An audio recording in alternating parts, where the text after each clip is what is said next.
Hello friends, எல்லோரும் எப்படி இருக்கீங்க? இன்றைக்கி நாங்கள் வேக்சினேஷன் போடணும் பாப்பாக்குன்னு சொல்லிட்டு போயிருந்தோம். போயிட்டு வரும்போது தான் வந்துட்டு யூஸ்வலாக போகிற ஒரு ஹோட்டலுக்கு போயிருந்தோம். அதோட நேம் வந்துட்டு சொல்லலாமா என்னன்னு தெரியல. நீங்கள் இந்த ஹோட்டல் போயிருந்தீங்க யாராச்சும் அப்படின்னா உங்களுக்கு பார்க்கும்போதே வந்துட்டு கண்டிப்பாக தெரிஞ்சிருக்கும் இது எந்த ஹோட்டல் நான் சொல்கிறேன் அப்படின்ட்டு. லாஸ்ட் டைம் நாங்கள் போகும்போது மட்டன் சுக்கா நாங்கள் ஆர்டர் பண்ணப்போ அப்பயும் வந்து கெட்டு போனதில் தான் வந்து அவங்க செஞ்சு கொடுத்துருந்தாங்க.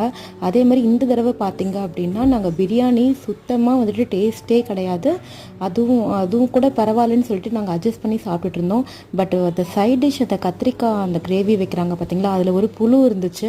அதை பார்த்துட்டு அவங்க மேனேஜர்கிட்ட இன்ஃபார்ம் பண்ணிவிட்டு அவங்க பில்லே பே பண்ண வேணாம்னாங்க. இருந்தாலும் நாங்கள் கொடுக்குறோன்னு சொன்னதுக்கு எவ்வளோ கம்பல் பண்ணதுக்கு நீங்கள் இஷ்யூவை பெருசு பண்ணிடாதீங்கன்னு மட்டும் சொல்லி அனுப்பி விட்டுட்டாங்க. பட் கண்டிப்பாக யாருக்காவது இந்த ஹோட்டல் தெரிஞ்சுது அப்படின்னா நெக்ஸ்ட் டைம் ட்ரை பண்ணாதீங்க ஃப்ரெண்ட்ஸ். உண்மையாலுமே வந்துட்டு ரொம்ப டிசப்பாயிண்ட் ஆகிடுச்சு. டேஸ்ட் வைஸும் சரி, ரேட் வைஸும் சரி, குவாலிட்டியும் நல்லா இல்லை.